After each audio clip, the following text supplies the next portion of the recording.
মাঠ ভয়ের কারণ হয়ে দাঁড়াতে পারে ফুটবল বিশ্বকাপে। আর তাই কোটি কোটি টাকা খরচ করে মাঠে বিছানো হচ্ছে বায়ো ইঞ্জিনিয়ারিংয়ের এক অত্যাধুনিক সবুজ গালিচা। বাইরে থেকে সতেজ সবুজ মনে হলেও এই মাঠগুলো শতভাগ প্রাকৃতিক নয়। খেলোয়াড়দের বুটের প্রবল ঘর্ষণে সাধারণ ঘাস সহজেই উড়ে যায়। এই ঝুঁকি কমাতে ব্যবহার করা হয় হাইব্রিড ঘাস, যেখানে 95% প্রাকৃতিক ঘাসের সাথে থাকে 5% কৃত্রিম ফাইবার।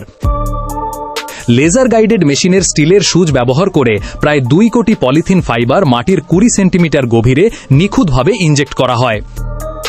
প্রাকৃতিক ঘাসের শিকড় এই ফাইবারগুলোকে আঁকড়ে ধরে মাটির নিচে এক শক্তিশালী ভিত্তি তৈরি করে। ফিফার করা নিয়মে ঘাসের উচ্চতা 25 মিলিমিটার বা ঠিক 1 ইঞ্চিতে রাখা হয়, যা বলের নিখুঁত গতি নিশ্চিত করে। ভ্যাকিউম ড্রেনেজ সিস্টেম সহ এমন মাঠ তৈরিতে খরচ ছাড়াই 16 কোটি টাকারও ওপরে।